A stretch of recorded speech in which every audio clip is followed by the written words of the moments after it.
అంటే మీ అంత జ్ఞానము నాకు లేకపోయినా దేవుడిచ్చిన కొద్దిపాటి దాంతో ఎవరి అభిప్రాయాలు వాళ్ళవి.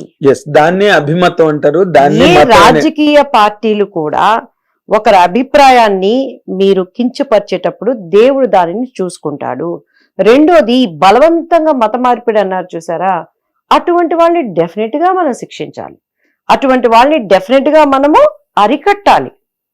అది నేను ప్రభువుని అంగీకరించిన దానిగా నేనే చెప్తున్నాను. ఈ రోజు ఇప్పుడు ఇవాళ ఏంటంటే ఉండే క్రైస్తవులు ఎవరు, ఊడిపోయే క్రైస్తవులు ఎవరో తెలియాలి అంటే మోడీ గారు లాంటి వాళ్ళు నిలబడాలి.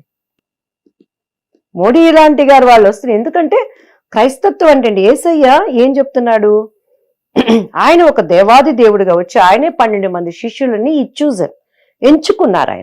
ఎంచుకుని ఆయన వెళ్ళిపోయి మీరు సర్వలోకానికి వెళ్ళి నా పేరులో మీరు స్థలాలు చూసుకోండి, ఇంకొకటి కట్టుకోండి, ఒక మనిషి హస్త నైపుణ్యంతో కట్టినటువంటి ఆలయాలలో నేను నివసింపదగిన దేవుడునా అని అడుగుతున్నాడు ఆయన. నువ్వు చేత్తో కట్టే చర్చిలో నేను ఉండే దేవుడు. కానీ మనకి ప్రభువును ఆరాధించుకోవడానికి ఒకటి ఉండటము శ్రేయస్కరం.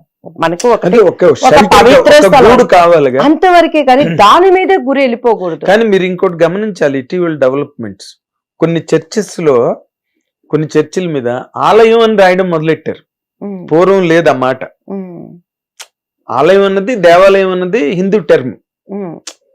హిందూ ఆలయాలు అంటారు. దేవుడు ఏమంటాడంటేనండి, కానీ ఎందుకు కాదు, నేను అంటే మీ దృష్టికి వచ్చిందో లేదో నాకు తెలియదమ్మా కానీ బట్ ఈ మధ్య కొత్తగా మొదలెట్టారు అది ఆలయాలని. మొన్న ఎప్పుడు మేము సికింద్రాబాద్ లోంచి వస్తుంటే మామూలు మన గుళ్ళల్లో ధ్వజస్తంభాలు ఉంటాయి, అలాంటి ధ్వజస్తంభం ఒకటి చూసాం మేము ఓ చర్చిలో.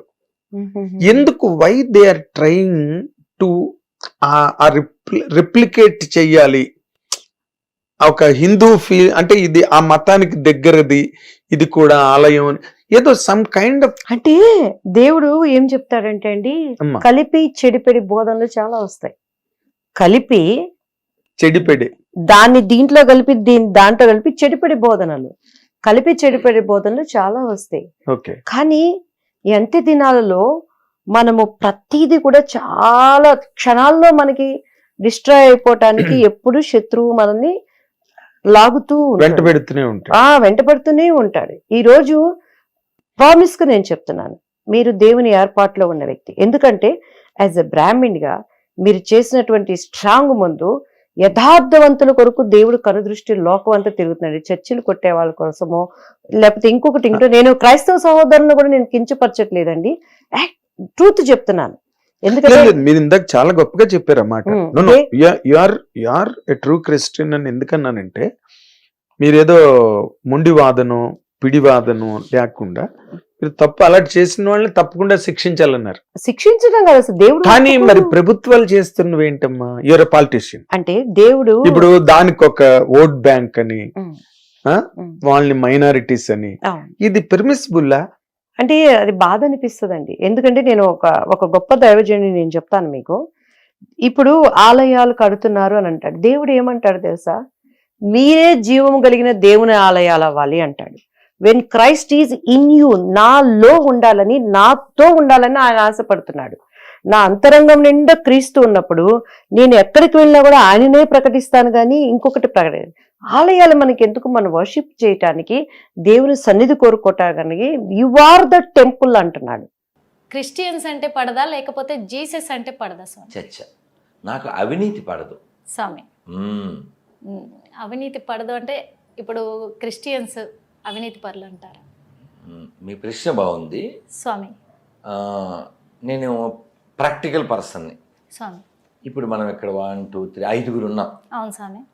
ఇక్కడ చావులు రాని వాళ్ళు, చావు లేని వాళ్ళు ఎవరన్నా ఉన్నారా? చేయెత్తన్నాను. ఎవరన్నా చేయెత్తారా? లేదు సార్. ఎందుకు ఎత్తారు? అందరు చచ్చిపోయేవాళ్ళే సార్. మరి ఎవరన్నా చేయెత్తితే పిచ్చోళ్ళ గురించి వెంటనే కానీ అలా అనాలనిపిస్తుందా లేదా?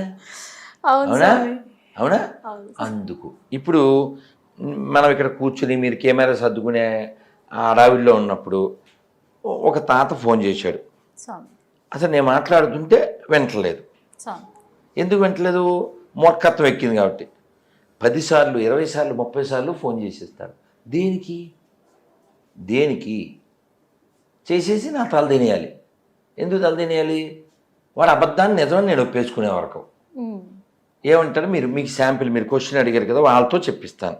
వాళ్ళు మూర్ఖులు అనే విషయం మీకు అర్థం కావాలి కదా.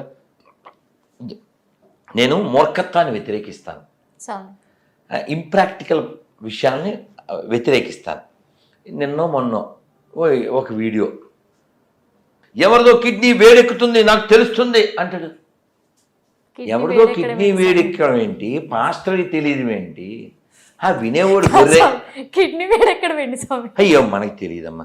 వినేవాడు గొర్రె అయితే చెప్పేవాడు పాస్టర్ అని సామెత. తెలుసా పొన్నిక తెలుదా? కాదమ్మా, అసలు నాకు అర్థం కాదు. హైదరాబాద్ పాపి రాజేషు ఎప్పుడో ఒక 15 రోజుల క్రితం ఫోన్ చేశాడు, అతన్ని అడుగుదాం. నేను ఇంప్రాక్టికల్ అని ఎందుకు అంటున్నానంటే, ఏ జీవి అయినా పుట్టి హలో సార్, నమస్తే సార్, బాగున్నారా? సార్ నమస్కారం, బాగున్నాను సార్. నన్ను బాగున్నా, ప్రైజ్ ద లార్డ్. అంటే మీరు మిస్డ్ కాల్ అలా పెట్టుకుంటాను సార్, నాకు టైం ఎప్పుడన్నా దొరికినప్పుడు రిప్లై ఇస్తాను సార్. ఎందుకంటే ఈ ఫోన్ సైలెంట్, నేను వైలెంట్, అందువల్ల నాకు కుదిరి చావదు. ఎప్పుడు కుదిరితే అప్పుడు నేను రిప్లై ఇస్తాను. ఏం సార్ సంగతి, ఎట్లున్నారు? మంచిగానే ఉన్నాను సార్. నేను మంచి ఇక్కడ అదేంటి ఏం ఊరు అంటారంటే మహారాష్ట్ర, సోలాపూర్కి వచ్చిందా సార్? ఓ మహాలక్ష్మి, ఓకే ఓకే. మహారాష్ట్ర సోలాపూర్. అది మహారాష్ట్ర, అక్కడ ఉండేది మహాలక్ష్మి. సార్ మీరు ఎప్పుడైనా చిన్నప్పుడు తిరుమల వెళ్ళారా? చాలా సార్లు వెళ్ళాను సార్. చిన్నప్పుడు కాదు, అయ్యో నేను చెన్నైకి వెళ్తుంటా ప్రతి 15 రోజులకు ఒకసారి. చెన్నై నా ట్రిప్ వెళ్తుంటాను సార్. అయితే చిన్నప్పుడు వెళ్ళింది గుర్తులేదు. మిడిల్ లో చాలా సార్లు నా వెంట ఒక 20 మందిని కాశీకే తీసుకెళ్ళింటాయి. ఓ వండర్ఫుల్ సార్, వండర్ఫుల్. ఇప్పుడు మీరు రీసెంట్ గా తిరుమల ఎప్పుడు వెళ్ళారు? రీసెంట్ గా వచ్చి నాకు తెలిసి ఒక 10 years కింద. 10 years, ఓకే. అంటే నిన్న ఎప్పుడో టాపిక్ వచ్చింది సార్, కొల్లాపూర్ టాపిక్. ఎందుకు వచ్చిందంటే, అమ్మవారు వైకుంఠం నుంచి రావడం వల్లనే స్వామివారు వచ్చి తర్వాత తిరుమల, ఇదంతా కూడా మనకి పురాణాల్లో ఉందన్నమాట. అదంతా గుర్తొచ్చింది మీరు చెప్పడం వలన. పాప మీరు ఎందుకు చేశారో ఏమిటో, చాలా రోజులు అయింది సార్, చెప్పండి సార్. సార్ ఏం లేదు, అప్పుడు మీరు ఎందుకు చేశానంటే ఆ రోజు ఏదో విషయం చెప్పేది ఉంది. వీడియో ఏదన్నా చూసారా, ఇంటర్వ్యూ లాంటిది మీరు పంపించిందా? మీరు ఏదన్నా వీడియో చూసి లేదన్నా ఎవరిదైనా ఇంటర్వ్యూ చూసి నాకు ఏదన్నా ఏం చేయలేదు సార్. యాక్చువల్గా అయితే మా నాన్న వాళ్ళ తమ్ముడు, మా బాబాయ్ రీసెంట్ గా హార్ట్ సర్జరీ బాబాయ్ గారికి ఏమైంది? Bypass surgery sir. ఓకే, బాగున్నారు సార్. ఇప్పుడు బాగున్నారా? బాగున్నారు కదా, మాట్లాడుకుంటున్నాం అంతే. Okay okay okay. మీరు ఉండేది హైదరాబాద్ లోనేగా? నేను గద్వాల సార్ ఉండేది, అయితే హైదరాబాద్ లో కూడా ఉంటా. హైదరాబాద్ లో ఇల్లుంది. నేను మీకు అంటే ఈ విషయంలో ఒక ఆయుర్వేద వైద్యుల నెంబర్ పెడతాను సార్. మీరు ఒక్కసారి వాళ్ళని కన్సల్ట్ చేయండి. వారు వనస్థలిపురంలో ఉంటారు సార్. బైపాస్ సర్జరీ గురించా? అంటే మళ్ళీ తర్వాత ఇంకే ఎఫెక్ట్ రాకుండా వారి యొక్క సర్జరీ అయిపోయింది, మంచిగానే ఉన్నాడు. అయినా ఎందుకంటే ఒకసారి హార్ట్ ప్రాబ్లం వచ్చిన తర్వాత దాన్ని మనం కేర్ తీసుకోవాలి. వాళ్ళందరూ కూడా యాక్చువల్ గా వాళ్ళంతా కూడా మనం మా ఇంట్లో అందరు కూడా మా మదర్ తో సహా హైందవులో మేమంతా అందరు ఎవరు కాదు సార్, హిందువు కానివాడు. నేను ఎప్పుడు చెప్తాను కదా సార్, ఆటో వెనకాల ఆడియన్ రాస్తే అవుద్దే ఏంటి బలివాది సార్. మూలం ఎక్కడ పోద్ది సార్, ఎవడో గేలం అయితే. కానీ ఆ రోజు ఏం జరిగిందంటే, హాస్పిటల్లో బైపాస్ సర్జరీ అయిన ఒక 2 days చేతులు ఎత్తేసారు డాక్టర్లు. అంటే ప్యాకేజ్ మాట్లాడుకున్నారు, ఇంత అమౌంట్ అని.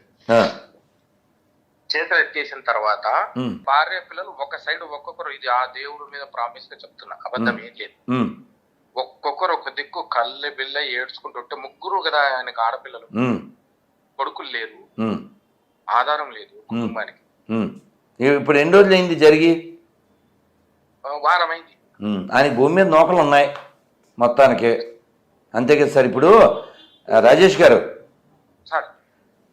దేవుడు లేడు అన్నవాడు కూడా చచ్చిపోతాడు, దేవుడు ఉన్నాడు అన్నవాడు కూడా చచ్చిపోతాడు.